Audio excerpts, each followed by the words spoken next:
No? Are we missing it? Okay. Guys, you are soccer guys. I need some guys on the field. Come on, here we go. Thank you. Thank you so much. Thank you. Yalla. Okay, beautiful. Here we go. I want a picture. 1 second. Yalla. Bonita. Yalla. Beautiful. We should say that Shafran is a photographer of Real Madrid and Barcelona. This is real. They think We have a fourth group. Now we have 2 presenters. Both are women, so I will ask you as I present you to come forward already, because so people will know the faces and what I now say here. So we have Sarah Fryett. Exactly, this is Sarah. She's from Washington, D.C. Sarah is the founder and executive director of Laces. At the age of 26, she decided to quit her job to volunteer on a hospital ship in Liberia, West Africa, just after their 14-year civil war had ended. While there, she was recruited to play in Liberia's Women's Professional Soccer League, which is where she saw that sports could be more than just a game. Since 2007, Laces has been using the power of sport to create mentorship-based sports programs that address social issues that former child soldiers, street children, Ebola orphans, and refugee youth face every day. In 2015, Sarah was named, listen to this, to the Inspirational 50 list, which recognizes the most influential sporting, social justice, and political greats of our time, including Michelle Obama, Muhammad Ali, former UN Secretary General Kofi Annan, Nelson Mandela, and 45 others, pushing the boundaries and inspiring generations to change the world through sports. That's really nice. Listen to this and you think, oh, what did I do today?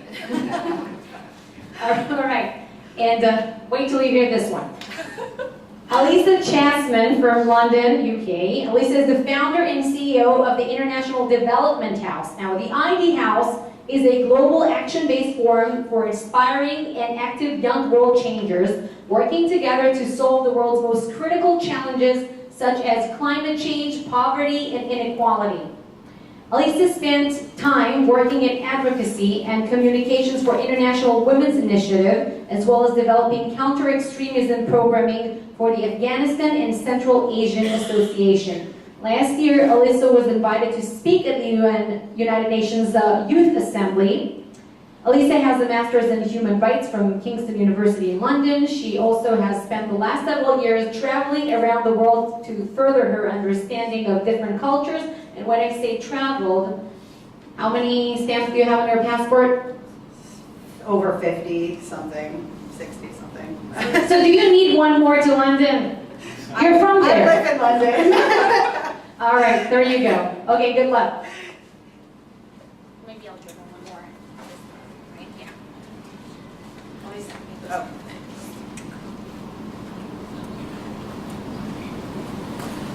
Well, I guess the beginning I was going to start out as to who I am, but I think she kind of made that for me.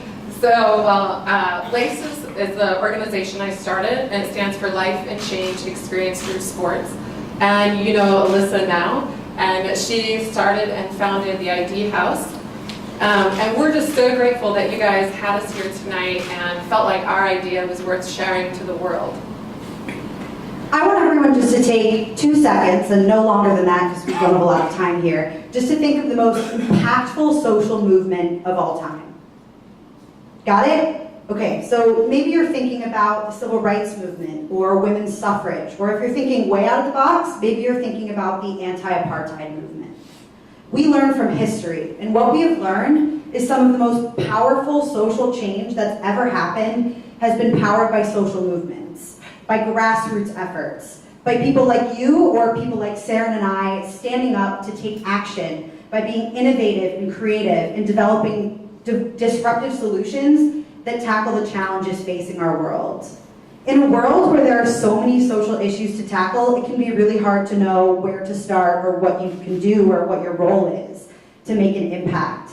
But the one thing that we do know for sure is that some of the most positive change needs to be disruptive, innovative, creative, and come from the bottom. In the world of sport, it's one thing to implement policies that demand inclusion, but the coaches and the players and the fans and the community, when they're not on board with fighting discrimination, nothing will ever change. To eliminate discrimination in sport, we need to inspire and empower the next generation of change makers. We need them to be those innovators, to be those disruptors, so they can be part of our societal change that we desperately need in sport. Because of that, Alyssa and I here have come together because we believe that when you work at the grassroots effort at the bottom, that you can see true change happen across the globe.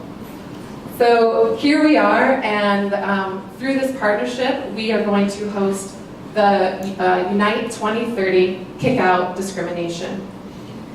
Unite 2030 is a global, virtual, 48-hour hackathon for positive social change. So if you have no idea what a hackathon is, don't worry, you're not alone. I didn't know what a hackathon was until about 12 months ago. But a hackathon is a sprint-like event where people come together to work in teams to solve a particular challenge in a short period of time. So hackathons are really popular, like in the gaming community or with computer developers, which clearly I'm not one, where, for example, programmers will come together to work in teams to develop a new video game in 24 hours. And about a year ago, I was talking to a friend of mine who is a programmer, and he told me about this hackathon he attended, and I went home that night and I couldn't stop thinking about it. And I kept thinking to myself, how can we duplicate that same framework, getting people to be innovative and creative in a short period of time, and use that to tackle social challenges? And so now we've hosted Unite 2030. This will be our 5th Unite 2030 Summit, where we bring together young people from all over the world to tackle a different social challenge. So Unite 2030 Kick Out Discrimination will bring together 100 young people from all over the world to work together in 20 different teams for 48 hours to develop a solution that answers the question, what does it look like to promote inclusion at all levels of sport within my country or community? During Unite 2030, the teams work together to develop what we call an action plan, which is in essence a business plan that lays the groundwork for their solution to tackling discrimination. Teams then submit their action plans, which are judged by our panel of expert judges and assessed on a number of criteria before they select finalists. At the end of the weekend, the finalists will then have the opportunity to pitch their solutions, very much like we're doing here today, in front of the panel of judges, which will be 20 different representatives from Sports for Development organizations.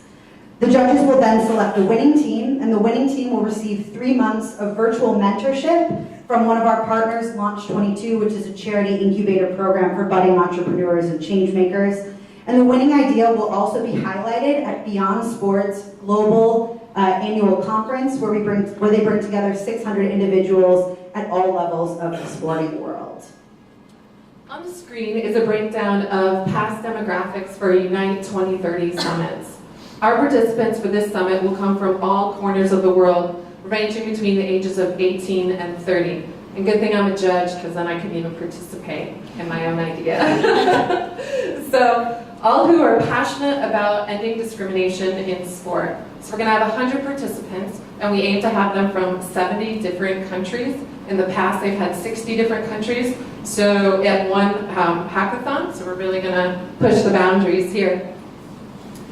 And then once we do that, the coolest thing I think about Unite 2030s is the fact that it brings multicultural people together. We have diversity everywhere, coming into a room or in a virtual room, talking about cross-cultural understanding, and then how they can more voices come to the table that are diverse. Okay. How will we reach these people? Great question, right?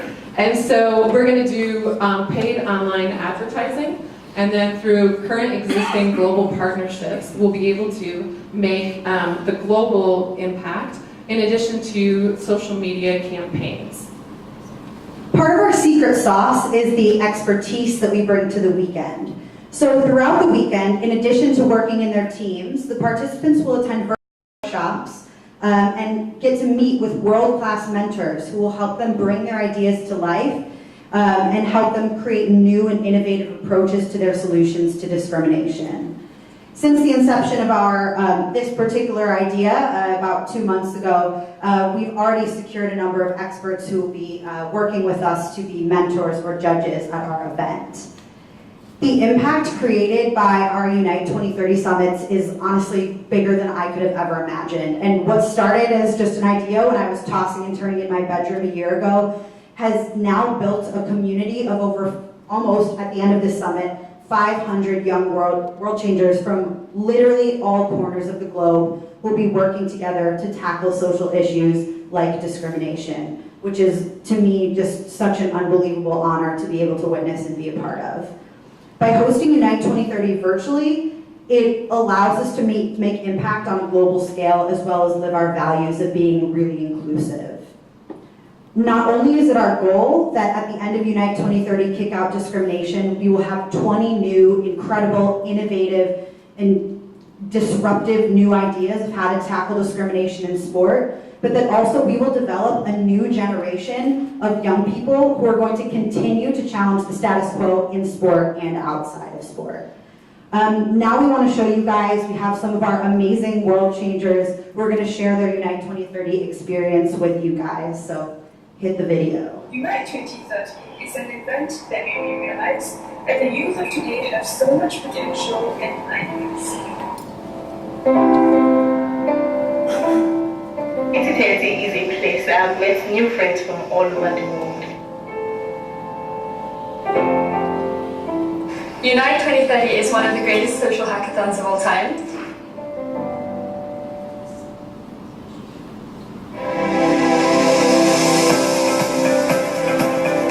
Unite 2030 is one of the best platforms I have ever got in my life to interact with young minds across the globe.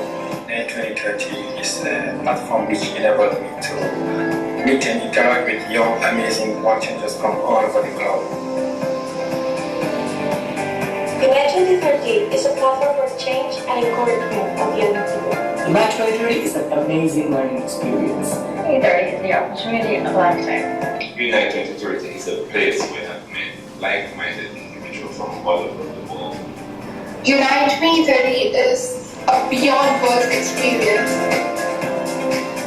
Unite 2030 for me is an incredible opportunity to put together ideas and passion with like-minded and like-hearted people from all over the world. 2030 is a place where you can meet good people from different cultures. Unite 2030 is a place where I felt like I was being able to solve some of the differences we face. Because of Unite 2030, I've been able to grow in confidence and improving my skills in order to create the positive change I want to see happening. Because of Unite 2030, I have more energy and ability to partner with those around me. Because of Unite 2030, I feel empowered to speak up and take my ideas out of the paper.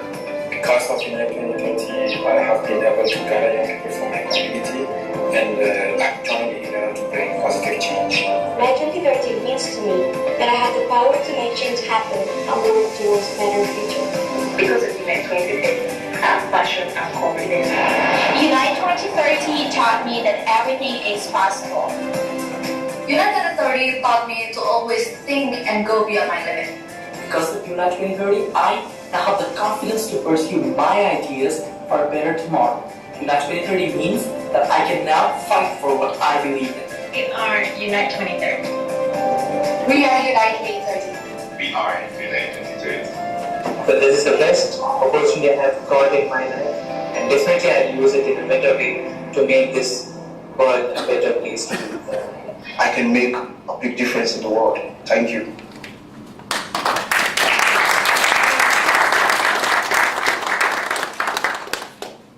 When we empower young leaders, we empower the world. And we believe that through Unite 2030, kick out corruption, discrimination, we can do just that. Thank you.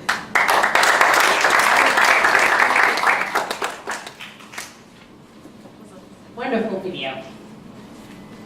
Who wants to begin? Ready. Thank you very much.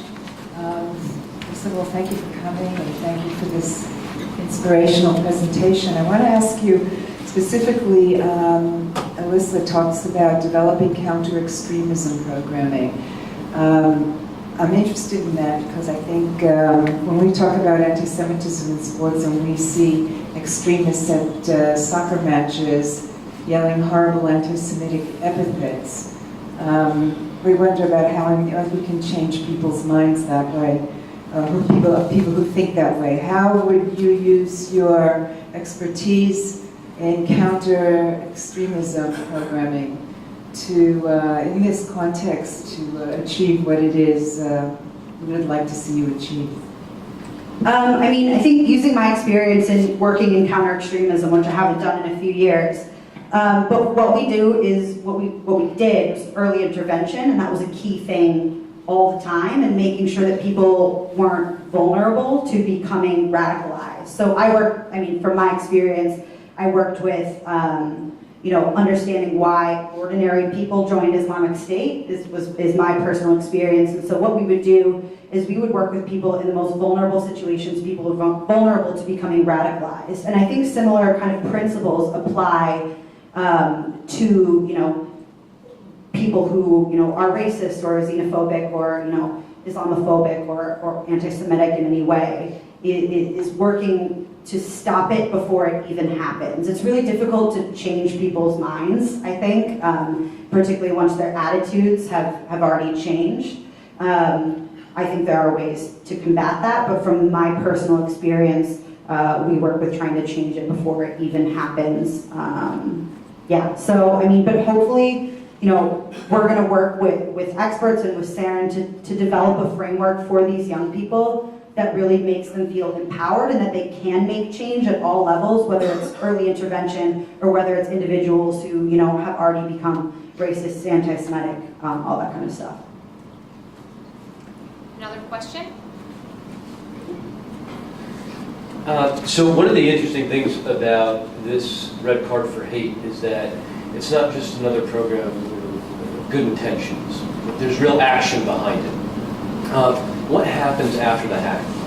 Great question. So basically, as the ID House, we have a whole platform that we've developed for everyone that ever comes through our Unite 2030 programs, whatever the social issue is, where we provide them with a variety of resources, events, opportunities to connect with each other so that they can go forward and take their ideas to life and move forward with them. That's supported with, we've got mentors on our platform that they can connect with.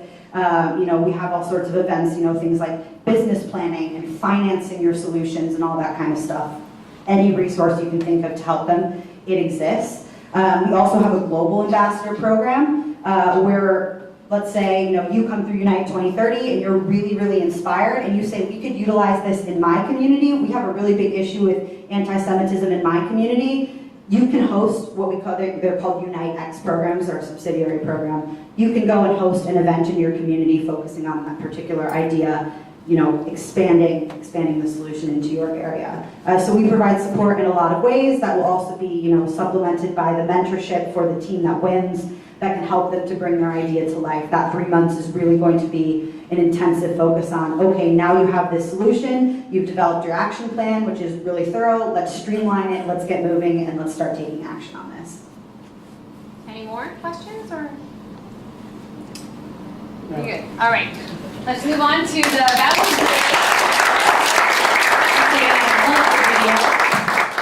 We have one more project, Speaking Through Soccer. We have two presenters, and I will ask you both to come here so we can connect between my words and your faces. All right, Jason Steinberg.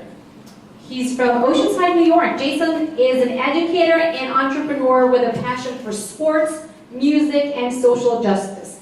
After graduating from UNC Chapel Hill, he taught English and coached high school basketball in Micronesia. When the team couldn't afford sneakers or jerseys, Jason began fundraising, and the seeds of ISMP were sown. Jason lives in Brooklyn, New York. He spends his free time reading and playing music. And we also have Jonah Maher, Maurer. Jonah Maurer is a management consultant living in Los Angeles. After graduating from University of North Carolina at Chapel Hill in 2016, Jonah moved back home to LA to pursue a career in consulting. The profound impact of sports and music in his family's heritage brought him to ISMP. As the development director, Jonah creates and oversees the strategic fundraising plan to enable ISMP to continue empowering youth around the world through sports and music. Are you going to sing first, or after this presentation? Maybe later. We already have our song. Strong voices. Are we ready to? Yeah. Yep, you are. My name is Jason Steinberg, and this is my good friend and colleague Jonah Marr, and we're from the International Sports and Music Project. We are extremely honored to be here tonight. When we first heard about this Pitch for Hope opportunity, we were ecstatic, not just because this fits in so perfectly with the programs that we run around the world, but because it fit in perfectly with one particular program that we've been trying to bring to fruition for quite some time. 30 years from now, what will people say about 2018? What will our children's textbooks say? And what will we say when our children inevitably come home and ask us what we did in the face of injustice? It's impossible to have a conversation about discrimination and xenophobia in America in 2018 without talking about the relationship between police officers and inner city children of color. If you turn on the news or look at any of the professional sports leagues in the US, it's easy to see that the fight for justice in our country has landed us here in this moment with this issue, and now we must act. Not by raising our voices louder, but by connecting people through shared experience and love of sports. Now Jonah will tell you a little bit more about how we plan to do that. Thanks, Jason. We're here today to be talking about a program called Speaking Through Soccer, a soccer festival in Los Angeles aimed to heal the divide, to unite police officers and urban youth in Los Angeles through soccer. We believe that Speaking Through Soccer is the perfect event for Pitch for Hope for the following 3 reasons. First, ISMP, as a 501c3 certified nonprofit organization, has been putting on sports programs around the world since 2014. We have the experience necessary to execute this event. Secondly, we have put in the thorough research and planning already for this event. We have confirmed a middle school in South Los Angeles in partnership with the Los Angeles Police Department already. We've done the legwork, all we're missing is the funding. Third, we understand the impact that this kind of event can have.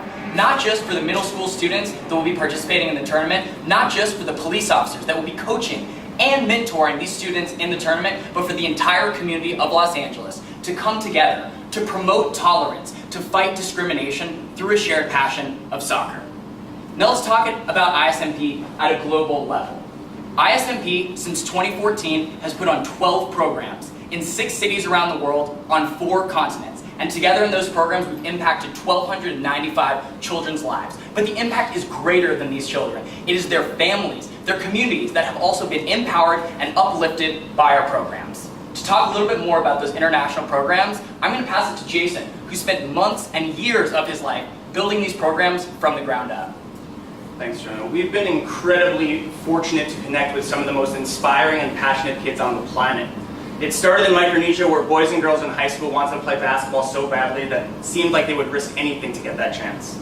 We work in Greece with different refugee communities. We built a soccer field there and helped 125 kids get the chance to play the game they loved while they went through some of the most devastating hardship that human beings face. We work with 2 orphanages in Kigali, Rwanda, where we came up and created, alongside the staff there, custom sports and music programs that fit the needs and interests of those kids. And recently we launched a traditional Ugandan music program in Chikaya, in addition to creating a full-size basketball court alongside the Ugandan national basketball team, the first basketball court to ever hit the village of Chikaya. Then last year we started our first program right here in New York City, working with homeless teens. I'm lucky enough that on Tuesdays I get to go teach music to these kids, and on Wednesdays I get to coach basketball alongside some of our other incredible volunteers, and many of them are here tonight. A couple months ago, after one particular basketball practice, I was speaking to a kid named Slim who comes to pretty much every basketball practice. And he was wearing a shirt that said PAL, and I asked him about it. He said it was the Police Athletics League. And I told him that I'd like to hear a little more. He said that When he was in middle school, he got the chance one day to play basketball alongside officers from the NYPD. And that not only was it an extremely fun day, but that a year later, when he found himself on a street corner by himself in the rain, that a police car pulled up, and one of the officers he had met that day asked him if he needed a ride. This is the kind of impact that can be created around shared sports experiences. This is the impact that we need in America right now, and this is the impact that we plan on delivering through our proposed project in Southern Los Angeles, which Jonah will tell you more about.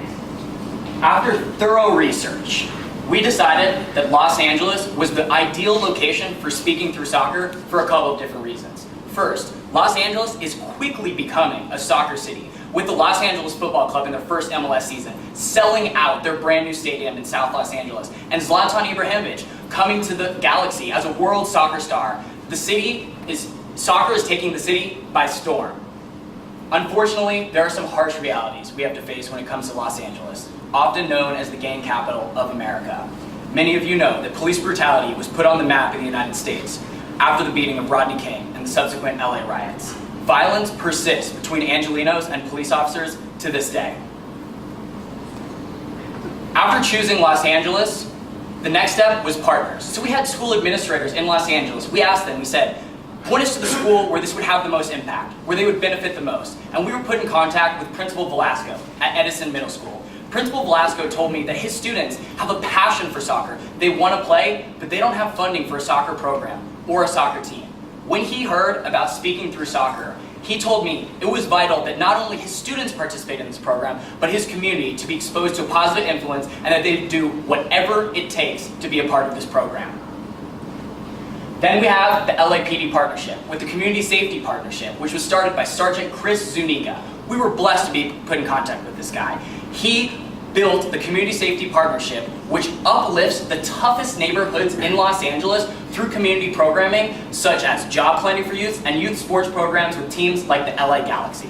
Now, after having the partners, let's fast forward to June 2019. School's about to let out, it's a Saturday, and the city of Los Angeles, of Southern Los Angeles, is gonna come together for a day, a celebration, a soccer festival. The day is going to be broken up into three major parts. The first part will be speeches. Speeches by our partners, speeches by our sponsors, and speeches even by local politicians, all showing their own perspective and how they want to promote tolerance and defeat discrimination. After these speeches, 200 Edison Middle School students will receive their own soccer ball, their own pair of cleats, and their own Speaking Through Soccer t-shirt. Then the real fun will begin. And the Edison Middle School students will be on a team, and they will be coached and mentored by Los Angeles Police Department officers, where they can come together and play the game that they love, and laugh, and in doing this, bring down misunderstandings, bring down xenophobia between the two groups through understanding one another. We haven't only thought about the logistics of the actual event, we've thought about every step from now until then, which you can see reflected here on my implementation timeline on this slide. Additionally, as a nonprofit where 100% of our proceeds go directly to benefit the children of our partnerships, we have extensive experience negotiating with vendors to make sure we're getting the best price for every single piece of material for our children. We employed that same strategy here with Speaking Through Soccer, and you can see this reflected in this proposed cost breakdown right here. Now I'm going to pass it to Jason to talk about how grateful we are to be working with these partners. Every successful program we've ever put on has been the result of a collaboration between like-minded individuals coming together around a shared purpose. In Judaism, there's a principle of tikkun olam, which means repairing the world. And that includes standing up for other groups that we might not be a part of, but that are being discriminated against. To Chelsea FC and the World Jewish Congress, thank you for taking bold steps to embody tikkun olam and for inviting us to participate with you. Now to wrap up, I'm going to talk about the impact of this program, which is multifaceted. First, 200 Edison Middle School students who face poverty and gang violence in their school every day will get their own soccer ball and their own pair of cleats, which should be incredibly empowering for them, as for most of them, it will be the first time they've gotten this luxury. This will happen just in time for summer, when crime rates typically soar. But when kids have positive outlets like soccer as a way to spend their time, the whole community becomes safer. But it extends beyond that. This event is geared towards creating conversations and understanding, building trust between individuals by fostering real individual conversations. When kids and officers get the chance to talk to each other on their own, they can formulate their own opinions and abandon the past biases, and in that way we can break the cycle of hatred. But the biggest impact comes after the event, When kids and officers and community members go home and keep talking to their families and their coworkers, that is when we can really change the conversation, not just in Los Angeles, not just across the United States, but around the world. So 30 years from now, when our kids ask us what we did in the face of injustice, what do you want to tell them?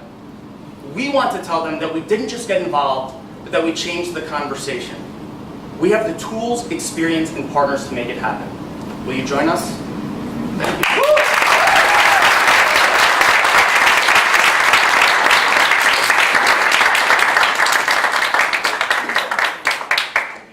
Who's starting? So I'm a former prosecutor in South Bronx. And so also Uptown Sports, where I work, we have a partnership with the Sheriff's Department. In LA, we're working with PALs to use sports to bridge those, to divide your project you're looking to do. Clearly, you put a lot of work into the lead up to the event, securing participation from middle school, from the LA Police Department, and you have an event, which I think is going to be great. How do you ensure that the conversation is not just episodic, but continues after? Because too often, I mean, here in New York, for example, police don't have to live, and most don't, in the very communities in which they police. I'm not sure what it's like in Los Angeles, but it's a good in itself to have the event. That's a good thing in itself. But how, in terms of scalability, in terms of long-term impact, how do you continue that, sort of what you build that day going forward to create real sort of deep change? Absolutely. So first, the relationships we've developed with this particular principal of this middle school and this particular sergeant of the LAPD is going to help us a lot in that way, because they're committed to a long-term impact as well. And so we're going to be following up and developing a metrics plan alongside those folks to make sure that we're tracking things like crime rates and incidents of violence and different things like that, which will just be one piece of tracking the impact, but one important piece. But to address the scalability, this was geared to be an event that can be replicated easily. The way our organization has developed our programs is we build out regional hubs. We have our 2 programs in Kigali, but they have tournaments together. And so this is just the first of many programs that we plan on doing in Los Angeles. We're expecting to likely have this event as an annual thing, and hopefully through the research we did looking into many cities that were potential places for this event, we can use our relationships in Chicago and New York and in other cities around the US to develop similar events.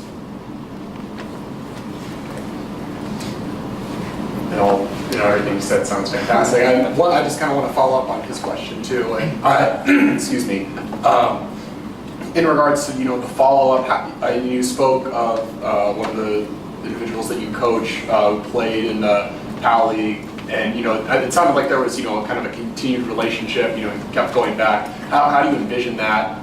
Kind of instilling that relationship and maintaining that after this one-day event. Yeah, well, again, we've been trying to do a program in Los Angeles for a long time. We have a few team members that live in Southern California, and so we're already in touch with a few other parts of the Los Angeles community that we're hoping to get involved with, and hopefully we can bring those groups together. And we think this is a pretty good start, working with the Los Angeles Police Department and some individuals from the Los Angeles Police Department that are already taking great strides to do policing in different ways, to have interactions that aren't just negative, and also on the side of the middle school. So the fact that we have such concrete buy-in from these people in the actual community, as well as team members in the community, we're feeling good about following up, regularly and using our same metrics programs that we use for all of our programs, because we always need to track the impact long after the fact. Every one of our programs is built as a long-standing beginning of a relationship, and sustainability is extremely important to us. I'd like to ask you, this is a wonderful program about the relationship between the police and disaffected youth.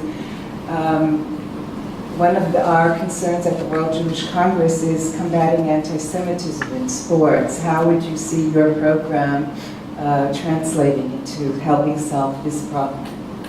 Yeah, it's a great question. I mean, xenophobia is fear of an unknown, right? And so we believe that when we start having conversations and bringing people together and start showing people that the things they thought before this day might not have held up, that gives us a good opportunity to continue that conversation and to not just make this day and other days like it about police officers and inner city children, but about discrimination in general. And hopefully we can build up tolerance in these groups and make the speeches and the conversations that we're making this event really surrounding, they're not just limited to this particular issue. They're limited, they're full scope of discrimination and xenophobia in America, and there are a lot of different conversations to have there, and so we hope to encourage all different forms of that conversation at this event and other ones like it. All right. One last question from here. Will Zlatan attend, or? We're expecting. All right. We're working on it.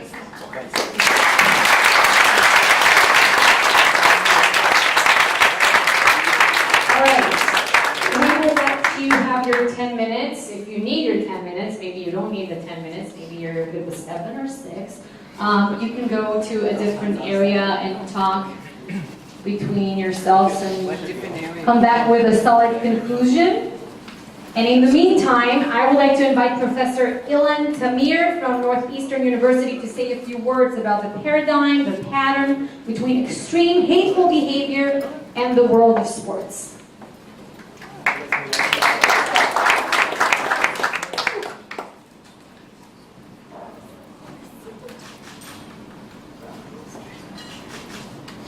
Presentation. The music clicker.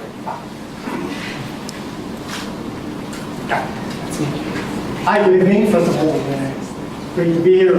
Great presentation. Very impressive, very inspiring. Well done. Good luck to everybody. My name is Ilan Tamir. I'm indeed a sports scholar. When people ask me what does it mean to be a sports scholar, so I keep on saying that most of the time it means that I watch a lot of sports and tell everybody that I'm working pretty hard. So it does work for me in the meantime. Try it on. I will try very briefly to talk about what is to be a fan and try to light a little bit different angle in order to get a sense of it. Definitely if we try to change the way the fans act, the way the fans think, so I think it's very important. And I guess some of you heard the story about the young guy that came for the first time in his life to the Super Bowl event. And as he entered, he realized that he would not be able to see anything without a telescope from NASA, because he's sitting so high and so far. So he started to check out what can he do, and he found a great place downstairs, but it cannot be for real. So he waited 5-10 minutes and the game started. So he ran over and he started the best place in the stadium. He was so happy, he couldn't even express his feeling. He was really amazed. And at the halftime, when he realized that he's got nothing to lose, he turned to the man next to him and asked him, "How can it be? Can you explain me? How can the best seat in the best row, just in the middle of the field, is empty, is available?" So the old man explained him, "This is a family seat. He and his wife used to sit there for 40 years. They never missed one Super Bowl. And this year she passed away, lost her, so he's got luck." So the young man didn't understand. He said, "So I cannot really understand. This is the best seat in the biggest event of the year. No one in your big family wanted this ticket." So the old man started to laugh and said, "They were all wanted this ticket, but they're all at the funeral at this moment." What I'm trying to say is that we are not talking about rational or logical saying was fair. This is not the case. When we are talking about fan, this is much more complicated, and we have to understand it, because we cannot adopt just rational tools in order to change a lot of habits and a lot of ritual. For the fans, the team is much more than a team. The team is a part of their identity. I think that's their only opportunity in modern life to feel a part of a group, of a big group that represents their values, their history, their narrative, their philosophy, their faith. And therefore they are willing to sacrifice a lot. They are willing to sacrifice a lot of time. They are watching direct or indirect sport a lot of hours. This is not coincidence that sports is the most popular content whatsoever, any other genre, year after year after year. By the way, it's very interesting because sports fans, not just watching a lot of sports, they're watching it differently. This is the only group that consists and insists, maybe obsessed, of watching real-time content. Nobody watches real-time content, even not news viewers, but sports do it, and they do it for many reasons. But one of the interesting reasons is that they really have a strong faith that they can somehow influence the result of the game that they're watching, even they are 1,000 miles far from there. So they are adopting and developing a lot of superstitions, and we know that sports fans are thinking where to sit when they're watching the game, what to eat, who to speak with, what to wear. You know, it's a little bit crazy, but 10% of the fans admitted they are not replaced their underpants before game. So it's a little weird, but that's what they are doing when we watch the game. So sports fans sacrifice their pocket. They a lot of money they're spending on sports. They are sacrificing their family. A lot of times, sports fans watching the game alone, not with the whole family, maybe with a part of the family, but definitely not with all the family. And you know, a survey that just published in Israel, it's really crazy, said that most fans in Israel, more than 50% of them, admitted they would prefer to go to the team game rather than family events, if there is an overlap between the two. And believe me, if they will somehow go to the event, they will find a way to watch the game. This is a picture that took in Israel during the class party that took place in the middle of the FIFA World Cup. So while everybody took pictures of the lovely kids, this guy pretended he's taking picture and watched the game. And this is a friend of mine, it's a real story. Just 3 hours after his wife gave birth, went to the stadium, and it was so important for him to upload the picture. He was so proud of it, while his new baby girl is crying in the hospital. But this is how we act. I mean, sports fans are not rational. They are sacrificing a lot. They're sacrificing their body. They are sacrificing their health. We have strong evidence of the price sports fans pay. Really strong. They are sacrificing a lot. And the sports basically penetrates to the deepest parts of their life. Sometimes even to the most intimate parts of their life. And this is a great story about the population and demographic of Iceland, exactly 9 months after the big success of Iceland in the Euro campaign 2016. And it's crazy, but this is reality for sports fans. And sometimes it's crazy, sometimes it's weird, sometimes it's funny. I don't know if you ever saw this clip, I found it funny. So, but it reflects basically the most things that I just said.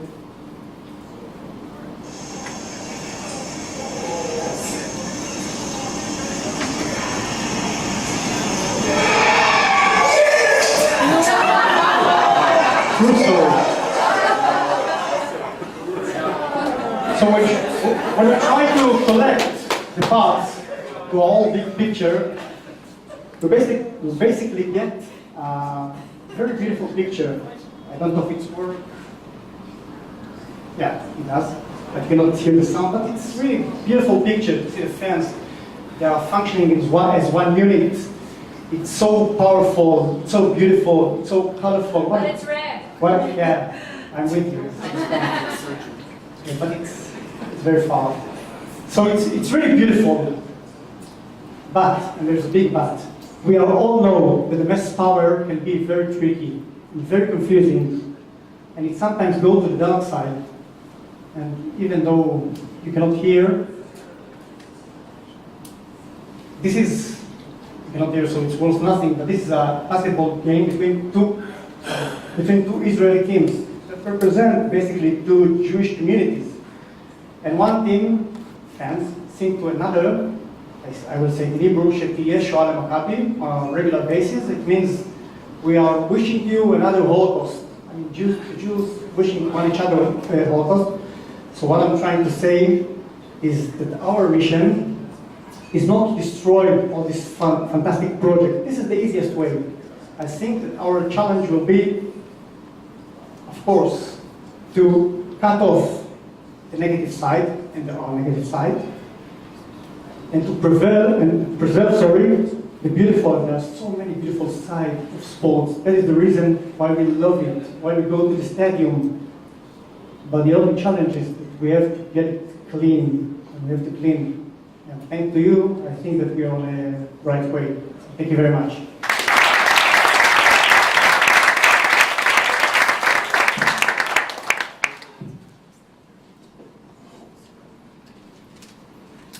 Thank you. That was awesome. Some great reminders. I have my own experiences that I'm thinking of, like when like in the World Cup, I was cheering for Uruguay. My boyfriend is from there, and I accidentally put his shirt in the laundry before Anyway, they lost to France. Okay.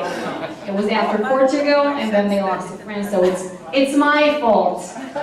Okay, now we have a winner. We have a winner, right? We have a conclusion. They haven't returned yet. They haven't returned. All right, wait. We're about to come back. So, okay, they're heading here. So in the meantime, I would like to thank everyone for coming here. Also our great judges, the finalists. It was all very inspiring, and we can see how passionate you are about this. And really, I hope you all get to achieve your dreams, regardless of this opportunity here, or with it or without it. I'm sure you'll have the fire burning in you, and I'm sure you'll take it out to the world or to your countries or your cities. And also, of course, thank the World Jewish Congress for this amazing, amazing initiative. Whoever came up with this idea is really genius. And the Chelsea Football Club, watching from afar. And now I would like to welcome the World Jewish Congress CEO, Robert Singer. You have the judges walking right your way, so maybe exchange a few words with them before you announce the winner. Let's give them a moment.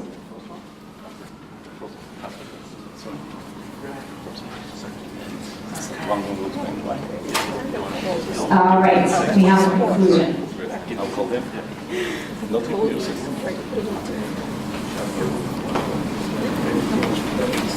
All right, there you go. Thank you. Thank you. I still don't know what is there, but just a few words. First of all, I would like to take this opportunity to thank the judges. Because not only I think they did it very well.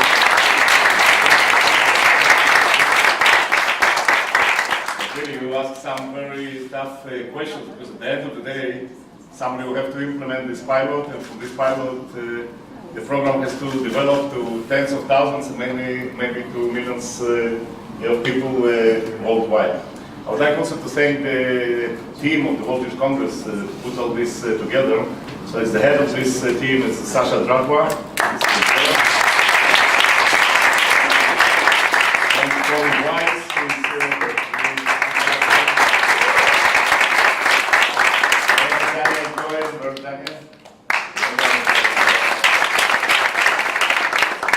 I also want to tell you that 7 hours ago, a similar competition took place in Israel. And to my very, very big surprise, the subject, the kind of focus there was on art. How to use art, fighting xenophobia and hatred in sport. And I was sure that one of the best colleges in Israel, like Betzalel or Shankar, or one of these, will win the competition. So in my other life as a volunteer, I'm the president of an organization that builds a school for autistic kids. And one of the schools that we took into this network is the school of kids who were dropped. The criteria to get to this school is that you dropped at least from 4 other schools. And these schools are really, these kids are really one step before getting to the jail and start really very difficult life. So, and I just was let know a few hours ago in the office that kids from this school won the first place. So for 2 months, these kids probably didn't study, worked only on this project. It's amazing that they won competition against really students from Israel, Shakar, and the best universities in Israel. I also want to tell you how this idea came about. As a CEO of the World Youth Congress, I'm traveling most of my time, more or less like some of the people who presented here. And a few months ago, I was in Poland. And while meeting with the Prime Minister of Poland and the President and some people from the government, everybody told me about the huge march of 60,000 people that was in the streets of Poland just a week before that, with right-wing and some neo-Nazi slogans. And the march was put together in 2 days. And I was wondering how somebody can put together a march of 60,000 people in Poland, which does have this tradition of marches and democratic movements and things of this kind. How do you bring 60,000 people to Warsaw, to march in the streets of Warsaw? And they explained to me that most of the people, of these 60,000 people, came from fans of different football clubs in Poland. And through the mobilization of these groups, really this march became possible. So I came back to New York, and suddenly 3 days later, I had 2 people walking into my office. Now you have to understand our office is not far away from here. It's on Madison and 52nd. And since we are World Youth Congress, they have this kind of a name. And since these people are marching in different places, different streets, mainly in the streets of Europe these days, and many of them are confident that all the decisions or whatever is taking place in different places, the level of governments, press, whatever is being signed on my table, on the table of our President, Ambassador Ronald Goldman. So as a result of which, we are receiving almost on a daily basis proposals how to change the world. I'm not kidding, it's really people are writing to us that this is going to change the world and you guys can do it. So I'm used to people coming to our office, or people sending us letters, or people calling us, explaining us what should we do in order to change the world. So, and many of them, when they have somebody that we know, we see them. So we probably, I'm 5 years out there in the World Youth Congress, so I probably by now had like something like 2,000 ideas how to change the world, and the 2 guys that came in, I'm sure it's another 2 guys that came to explain to me what World Youth Congress should do in order for the world to become a better place. But somebody asked me to see them, so I saw them. So the 2 people were the director and the marketing director of Chelsea. And that was really exactly 2 days after I came from Poland. And they told me that they did the due diligence study on everything every year, different NGOs, and see more or less what they do for you now. And they came to the conclusion that the organization they want the partners is the World Jewish Congress. And as it always happens in life, it's really in many cases it's a matter of timing and of having the right partners. So this is how all this project started all together. Now, meanwhile, this project already took life by itself. And 2 days from now, I'm speaking about xenophobia in sport, about this project at the House of Commons in London. And it's already happening in different places, and we have many people participating in this. And I'm sure that whoever wins today, you are kind of the pilot, but we, and judges emphasize it all the time, we're really speaking about the pilot of this kind becoming a big project and many adopted in many other places. I also want to say before I open this envelope that I don't think there are winners and losers today, because all 5 ideas were brilliant. And I want really very much to thank the participants and people who came.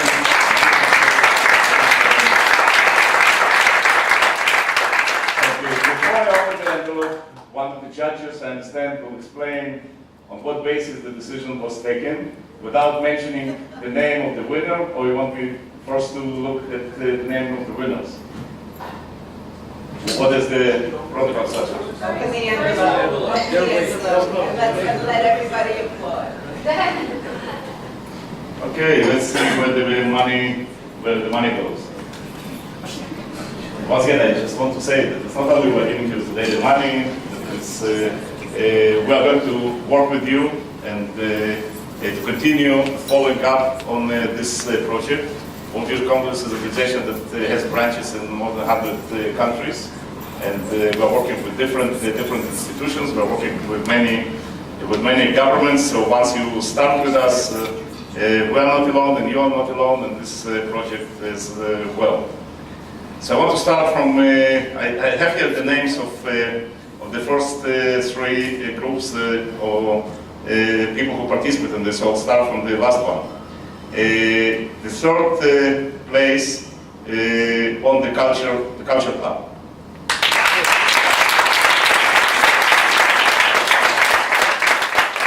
I should say before, what Sasha, I was authorized by Sasha to say that what was decided, during the break, but we thought that many groups deserve this, that we'll add 2 additional prizes and we'll work with 2 additional groups.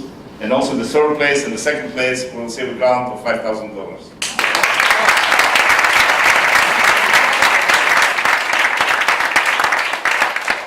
So the second place is exchange football.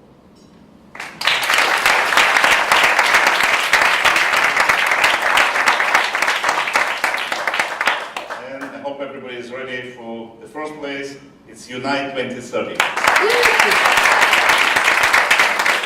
Now let's hear from one of the judges why this decision was taken and what's criteria is.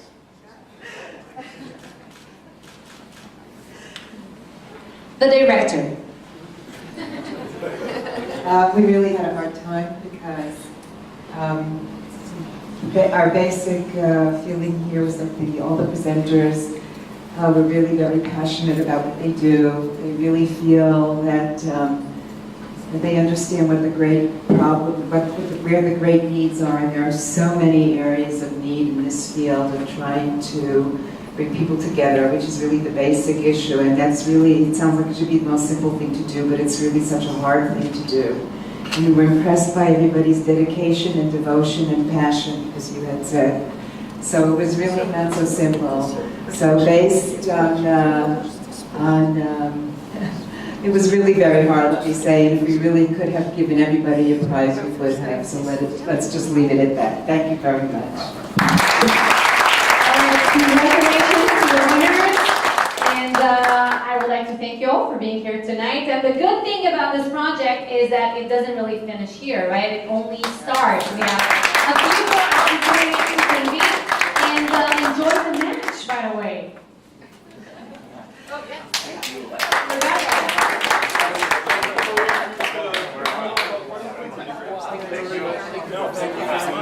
We're going to do a group of pictures also, so don't leave without a picture. We're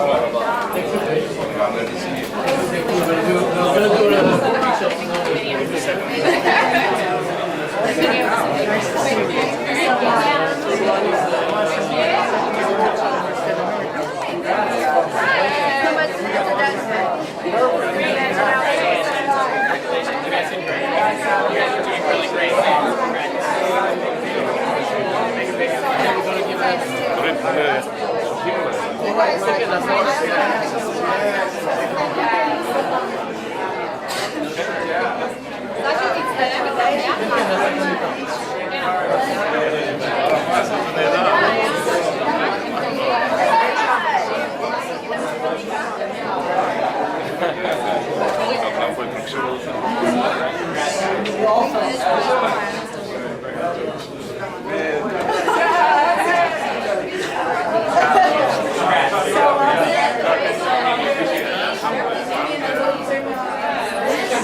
Boys, thank you. Congratulations. Don't go away.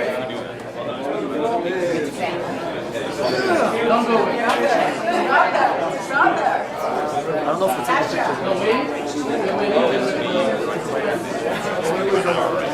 picture.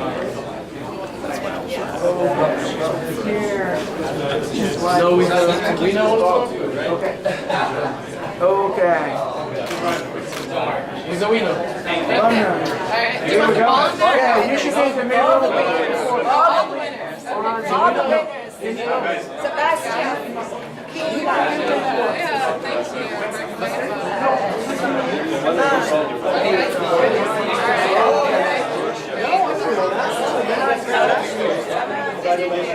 Congratulations, everybody.